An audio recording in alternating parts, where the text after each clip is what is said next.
안녕하세요. 하루 필수 말씀 충전 하필 큐티 조종환입니다. 오늘 함께 나눌 하나님 말씀은 신명기 26장 1절에서 19절까지 말씀입니다.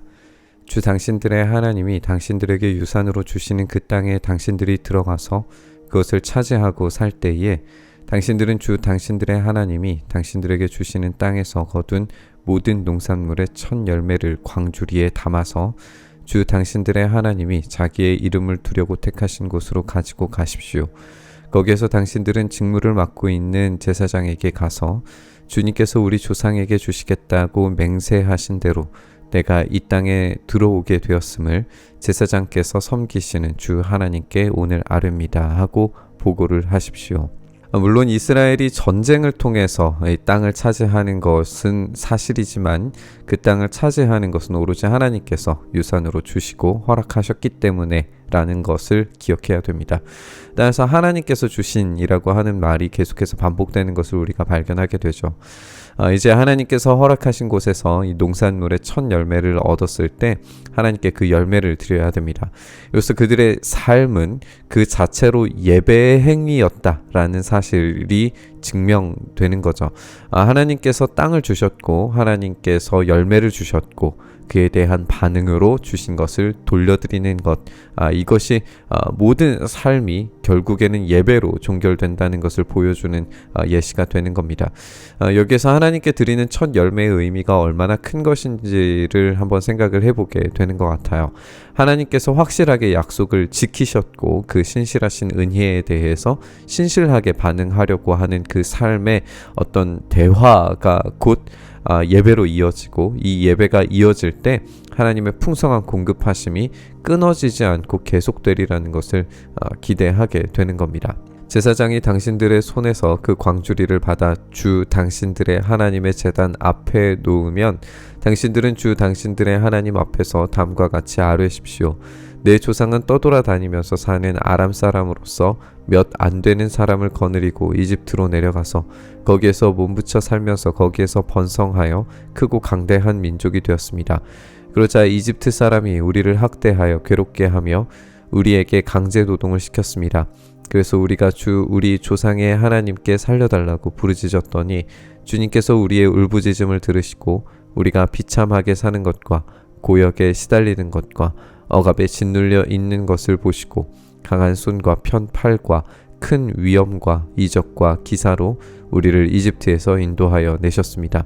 주님께서 우리를 이곳으로 인도하셔서 이 땅 곧 젖과 꿀이 흐르는 땅을 우리에게 주셨습니다. 주님께서 내게 주신 땅의 첫 열매를 내가 여기에 가져왔습니다.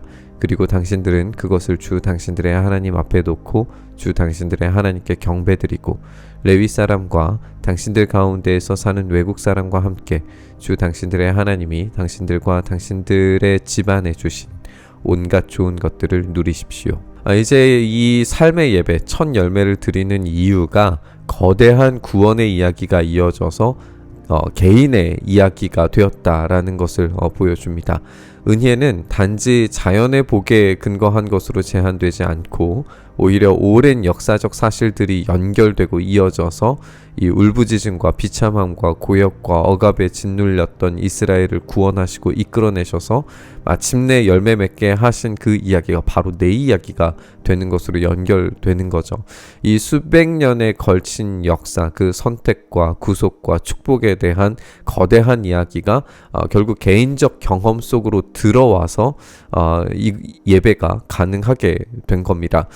이런 개인적 경험은 당연히 공동체적 고백 속에 존재하기 때문에 크리스토퍼 라이트의 말처럼 공동체적 축복, 개인적 축복, 공유된 축복이 함께 섞이면서 언약 관계의 어떤 수직적인 역학 관계가 민족 전체, 개개인을 넘어서 약속의 땅 안에 살아가는 사람들 모두에게 퍼지는 그런 놀라운 은혜의 그림을 발견하게 된다라고 이렇게 지적을 합니다. 새해마다 11조를 드리는 해가 되면 당신들은 당신들의 모든 소출에서 열의 하나를 따로 떼어서 그것을 레위 사람과 외국 사람과 고아와 과부에게 나누어 주고 그들이 당신들이 사는 성 안에서 마음껏 먹게 하십시오.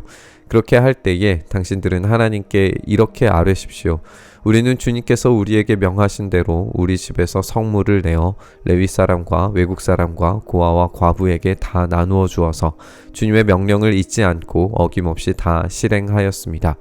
우리는 애곡하는 날에 이 거룩한 열의 한 몫을 먹지 않았고 부정한 몸으로 그것을 떼놓지도 않고 죽은 자에게 그것을 제물로 바친 적도 없습니다. 우리는 주 우리의 하나님께 순종하여서 11조에 관하여 명령하신 것을 그대로 다 지켰습니다. 주님의 거룩한 초소 하늘에서 굽어 살피시고 주님의 백성 이스라엘에게 복을 주시며 주님께서 우리의 조상에게 약속하신 대로 우리에게 주신 땅 곧 젖과 꿀이 흐르는 땅에 복을 내려 주십시오. 이 새해마다 드리는 11조는 레위 사람, 외국 사람, 고아와 과부에게 나누어집니다. 우리는 이 본문에서 이 11조의 기능과 또 그 원리가 어떠해야 하는지를 생각하게 만드는 것 같습니다. 이것은 11조가 자신의 것을 하나님께 드리는 것이 아니라 하나님께서 허락하신 것을 기쁨과 감사로 반응한 것이 11조이고 하나님은 받으신 것을 가난하고 소외된 어려운 자들에게 제공해 줌으로써 하나님의 것을 그 땅 거민에게 골고루 나누어 주신다는 것을 우리가 보게 됩니다. 따라서 하나님께 드리는 11조는 하나님의 일하심의 도구로 사용되는 거죠. 하나님을 향한 의무는 가난한 자들이 보살핌을 받을 때 온전히 증명이 됩니다. 그러니까 하나님께 신실하다면 가난하고 소외된 자들을 위해서 11조를 내게 되고 그것으로 말미암아서 사회적 안전장치가 더 튼튼히 제공되는 것으로 연결이 되는 거죠. 이 역학 관계가 보여주는 것은 예배가 곧 실제의 삶을 바꿀 수 있고 실제의 삶에 흘러가는 은혜가 어떠한 것인지를 증명해 보인다는 겁니다. 우리가 계속해서 살펴보겠지만 이렇게 하나님께 온전히 순종할 때 약속의 땅 안에서 이스라엘은 복을 넘치게 받을 수 있습니다. 오늘 주 당신들의 하나님이 이 규례와 법도를 지키라고 당신들에게 명령하시니 당신들은 마음을 다하고 목숨을 다하여 이 모든 계명을 지키십시오. 오늘 당신들은 당신들의 주님을 하나님으로 모시고 그의 길을 따르며 그의 규례와 명령과 법도를 지키며 그에게 순종하겠다고 약속하였습니다. 주님께서 당신들에게 약속하신 대로 오늘 당신들을 주님의 소중한 백성으로 받아들이고 그의 모든 명령을 다 지켜야 한다고 선언하셨습니다. 주님께서는 그가 지으신 모든 백성보다 당신들을 더욱 높이셔서 당신들이 칭찬을 받고 명예와 영광을 얻게 하시고 또 말씀하신 대로 당신들을 주 당신들의 하나님의 거룩한 백성이 되게 하실 것입니다. 다시금 하나님의 규례와 법도를 마음을 다하고 목숨을 다하여 지키라고 명령이 됩니다. 쉐마 이스라엘, 이스라엘아 들으라 라고 하는 외침이 계속해서 메아리처럼 울리면서 이 명령이 수행되고 지켜졌을 때 얻을 수 있는 그 복이 강조되고 있는 걸 우리가 보게 됩니다. 이스라엘을 구원하신 하나님의 놀라운 은혜를 자신들의 삶과 태도 전체에서 확인하고 또 증명되도록 온 마음과 목숨을 다하고 힘을 다하여 지켜내야만 합니다. 이런 계속된 순종은 그리고 이런 계속된 헌신은 하나님의 은혜를 약속의 땅 전체에 미치게 하고 그 결과가 다시 개개인의 삶으로 돌아와서 풍성한 열매와 복을 얻게 될 뿐만 아니라 그 이스라엘 민족 자체가 다른 이방 민족 누구보다도 뛰어나고 위대한 민족으로 인정받게 되리라는 것을 그런 그림들을 보여주는 걸 우리가 읽게 되는 거죠.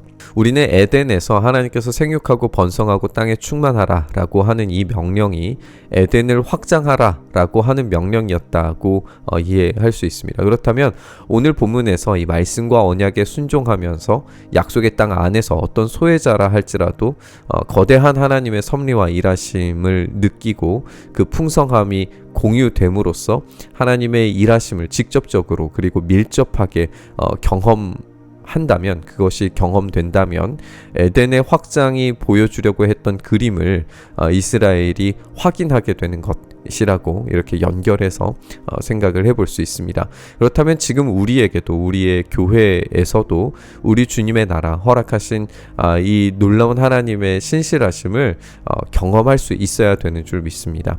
하나님의 일하심은 지금도 여전히 우리에게 신실하게 역사하고 계십니다. 그렇다면 우리는 그 신실하신 하나님께 어떻게 이 위대한 구원의 역사에 대해서 어떻게 반응하고 있는지 질문해 봐야 됩니다. 우리에게 모든 것을 허락하신 분께 우리의 삶 전체로 반응하면서 나아갈 때 우리 주님의 풍성한 사랑의 결실들이 우리에게 30배, 60배, 100배로 되돌아오게 될 줄 믿습니다. 이렇게 우리의 삶 전체가 예배로 주님께 올려드려지며 반응되기를 바라며 또 내려주실 은혜를 기대하면서 우리 묵상의 자리로 나아가시죠.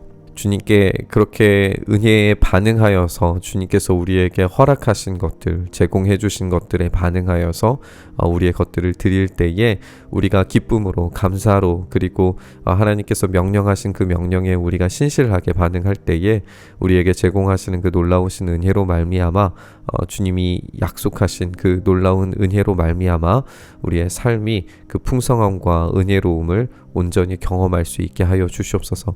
이렇게 우리의 삶에 찾아오셔서 주님의 풍성함 누리게 하여 주시기를 간절히 바라고 소망하며 우리 주님 예수님 이름으로 기도드리옵나이다. 아멘.